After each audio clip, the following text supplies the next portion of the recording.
你有没有过这种经验？大半夜的，你一个人在房间滑手机，突然间你觉得背后凉凉的，脖子后面的汗毛一根一根站了起来，你猛地回头看，没有人，只有空气，还有冷气机运转的嗡嗡声。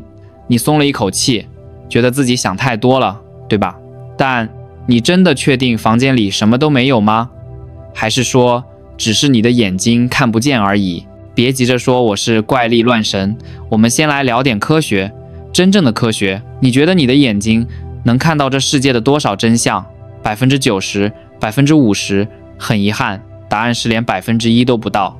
这里是意识觉醒，记得按赞、订阅并打开小铃铛，这样您就不会错过我们的新影片。科学告诉我们，人类的可见光谱仅仅缩在380到740纳米这一段小小的缝隙里，这一段之外呢，充满了紫外线、红外线、X 光、伽马射线，还有无所不在的无线电波。就在我跟你说话的这一秒，成千上万条 WiFi 讯号正穿过你的身体，5G 讯号、广播电台的音乐，甚至来自宇宙深处的辐射，它们塞满了你所在的房间。它们真实存在，但对你来说，它们就像是鬼魂，看不见、摸不着、听不到。但只要你拿出一个对的接收器，比如你的手机，瞬间这些原本不存在的能量变成了画面，变成了声音，变成了这支视频。那你家养的狗狗呢？老一辈的人常说狗有阴阳眼，能看到脏东西，我们觉得那是迷信，是无稽之谈。但生物学家会告诉你，狗的眼睛里有一层反光膜 tapetum lucidum， 它们在黑暗中的视力是人类的好几倍，它们能看到你完全忽略的微小光影移动。还有听觉，人类顶多听到2万赫兹的声音，老了甚至连15000都听不到，但狗呢，它们能听到45000赫兹。蝙蝠和海豚更夸张，它们活在15万赫兹的超音波世界里。想象一下，如果我们现在能听到蝙蝠听到的声音，你可能会发现，安静的夜晚其实吵得像菜市场。所以今晚最可怕的问题来了，如果 WiFi 讯号是真实的，只是你看不见；如果超音波是真实的，只是你听不见，那会不会有些东西此刻就站在你房间的角落，它们有能量、有频率，甚至有意识，只是你的大脑这台接收器刚好没有调到那个频道而已。20世纪最伟大的发明家尼古拉·特斯拉，这个几乎发明了现代电力系统的天才，曾经说过一句很玄的话。他说，如果你想找到宇宙的秘密，请从能量、频率和振动来思考。能量、频率、振动，请把这3个词刻在你的脑子里，因为接下来的几分钟我要帮你调频。我们要聊聊那些课本没教，但你灵魂深处却感觉得到的真相。欢迎来到频率的世界，绿色乖乖与机器的鬼魂。我们把镜头转到台湾的新竹科学园区，这里是台湾的龟顿，全世界最聪明的大脑都在这里。台积电、联发科，这些工程师懂的是逻辑，是数学，是精密的物理。这里应该是全世界最铁齿、最讲究科学证据的地方，对吧？但如果你有机会走进他们的机房，你会看到一个超级违和的画面。在那些运算速度每秒几兆次的超级电脑上面，竟然供奉着一包零食。没错，就是那包从小吃到大的乖乖，而且还一定要是绿色的奶油椰子口味。你如果问这些年薪100万的工程师，哎，你们是在白白吗？他们会一脸严肃地告诉你，这不是迷信，这是 SOP。 因为在电脑的世界里，绿色灯号代表正常运作，黄色代表警告，红色代表死机。而乖乖这个名字就是希望机器乖乖听话，所以绿色乖乖是守护神，黄色乖乖5香口味和红色乖乖巧克力口味在机房里是绝对的禁忌，谁敢带进去，谁就是制造 bug 的罪人。这听起来很荒谬，对吧？一群懂量子力学的人竟然在搞这种科技符咒。但你想想，为什么他们要这么做？除了一种心理安慰，有没有可能这背后真的有物理学的根据？量子力学中最著名的观察者效应 Observer Effect， 实验的结果会因为有没有人观测它而改变，意识会干扰物质的状态，如果一个工程师相信机器会坏，他的焦虑频率可能会影响系统的商值。但如果整个部门，甚至整个台湾科技业都集体相信，放了绿色，乖乖就会稳，这几万人的念力是不是就形成了一个强大的稳定场？这就是所谓的集体意识的力量。你觉得这是巧合吗？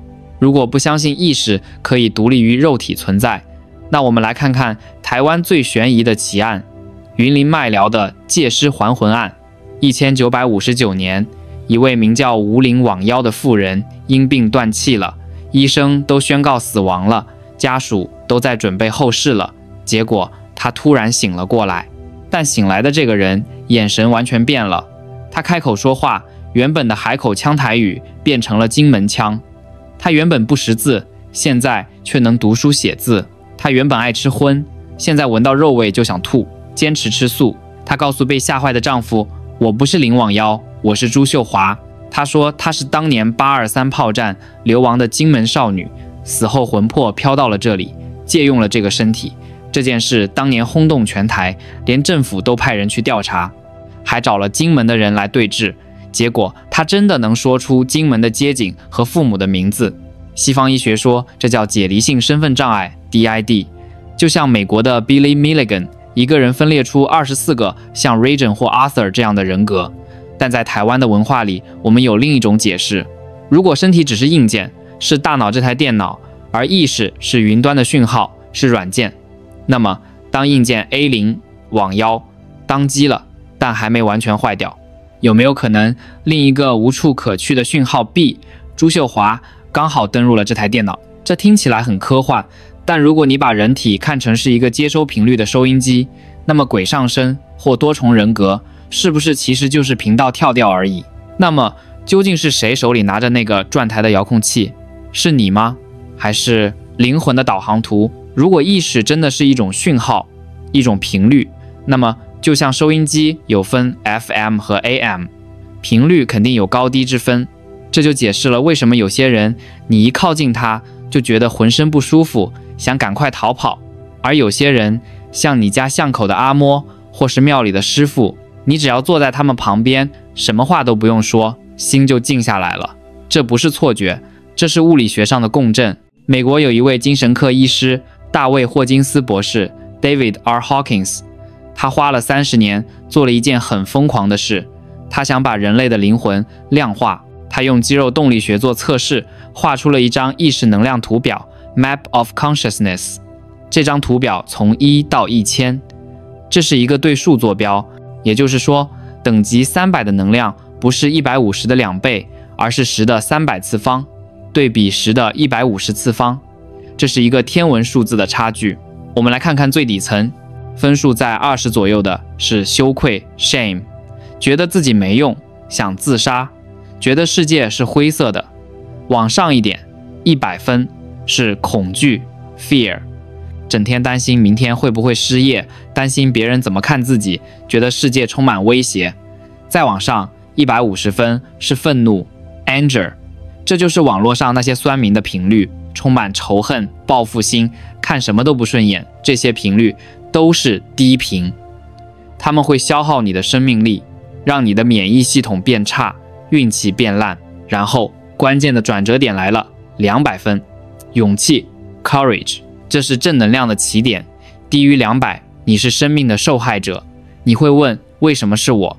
高于200，你是生命的创造者，你会问我可以做什么？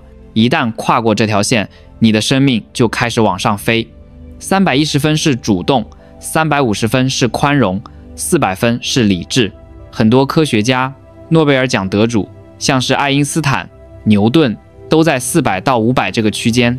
他们用大脑的逻辑力量改变了世界，但这还不是最高的。500分是爱 love， 不是男女那种占有欲的爱，是无条件的爱。540分是喜悦 joy， 600分是平和 peace， 到了700分以上，那是开悟 enlightenment。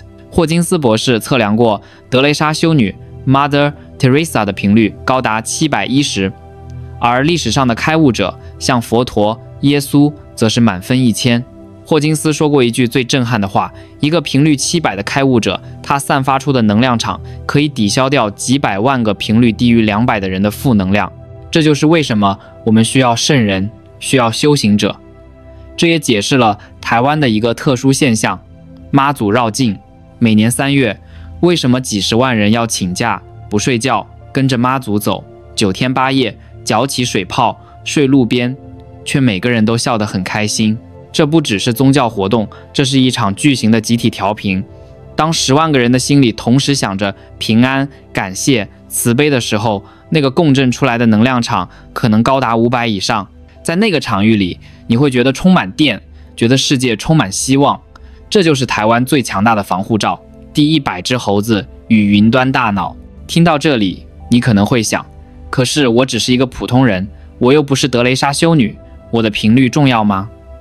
我是卢瑟耶，我能改变什么？这时候我要讲一个第100只猴子的故事给你听。1952年，日本的一个小岛，信岛 Koshima， 科学家在那里观察日本猕猴，他们把番薯丢在沙滩上喂猴子。猴子很爱吃番薯，但很讨厌上面的沙子。这时候有一只聪明的年轻母猴叫 Emo， 他发现把番薯拿到水里洗一洗，不但沙子没了，还有咸咸的海水味，更好吃。于是他教会了他的妈妈，还有他的玩伴。慢慢的，这只猴子洗，那只猴子也洗。这只是普通的学习，没什么稀奇。但传说中，神奇的事情发生了。当岛上学会洗番薯的猴子达到某个关键数量，假设是第100只的时候，砰！突然之间，远在海对面其他岛屿上的猴子，虽然他们从来没见过 emo， 也没办法上网看 YouTube 教学，他们竟然也开始洗番薯了。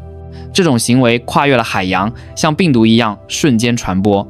这就是第100只猴子效应。虽然科学界对这个故事的细节有争议，但英国生物学家 Rupert Sheldrake 提出了一个理论，叫形态共振 （Morphic Resonance）。荣格称之为集体潜意识。简单说，我们所有人的大脑其实都连着同一个云端服务器，我们就像是单独的手机，但背后共享一个 WiFi。当有足够多的人，也许就是那关键的第100个人下载了新的软件，比如一个新的观念，一种更高的频率，这个软件就会突然变成共享资源，所有人都能瞬间下载。你想想现在的网络世界，为什么一个迷名可以一夜之间红遍全球？为什么躺平这个概念会同时在各国年轻人中爆发？这不只是算法，这是人类心灵的共振。我们不是孤岛，你的一个念头，你的每一次转念，都在对这个云端数据库上传数据。共识性与金龟子。最后，我想讲一个关于巧合的故事。心理学大师荣格曾经有一个女病人，这个女病人非常理性，非常聪明，也就是我们说的非常铁齿。她只相信逻辑，不相信任何直觉或灵性的东西。荣格治疗她很久，都没办法突破她的心防。有一天，她在诊间跟荣格讲她前一晚做的梦。她说：“我梦到有人送我一个非常珍贵的珠宝，是一只黄金做的圣甲虫。”就在他讲到黄金圣甲虫这几个字的瞬间，扣扣扣，荣格背后的窗户传来轻轻的敲击声。荣格转身打开窗户，一只虫飞了进来。荣格伸手抓住它，那是一只金花金龟 Rose Chafer， 它的壳闪着金绿色的光芒，长得跟黄金圣甲虫几乎一模一样。而且这种虫通常不会在这个季节出现。荣格把它递给那个女病人，说：“拿去吧，这就是你的圣甲虫。”那一刻，女病人的理性崩溃了，因为这几率太低了。宇宙怎么可能在她讲出梦境的同一秒，派一只一模一样的虫来敲窗户？荣格把这种现象叫做共识性 （synchronicity）， 这是一种非因果的连结，这代表你的内在世界、梦和外在世界、甲虫其实是同一件事的两面。当你的内在频率改变了，外在的剧本就会跟着改写。这就回到我们一开始讲的台湾人常说的第六感，或是说运气不好要去技改，觉得最近气场不对，这些可能不是迷信，这可能只是你这个接收器读取到了宇宙的 metadata。所谓的心想事成不是魔法，它是量子力学的显化。所以结论是什么？朋友，你不是一块只会呼吸的肉，你是一座行走的基地台，你每一分每一秒都在发射讯号。你现在发射的是什么？是100分的恐惧，150分的愤怒，还是200分的勇气，500分的爱？如果第100只猴子的理论是真的，那么世界可能正在等你，也许你就是那个关键的第100个人。当你决定不再抱怨，不再恐惧，开始用爱去生活的时候，砰，整个台湾甚至整个世界的频率可能因为你一个人而改变。好好想一想，我们下个维度见。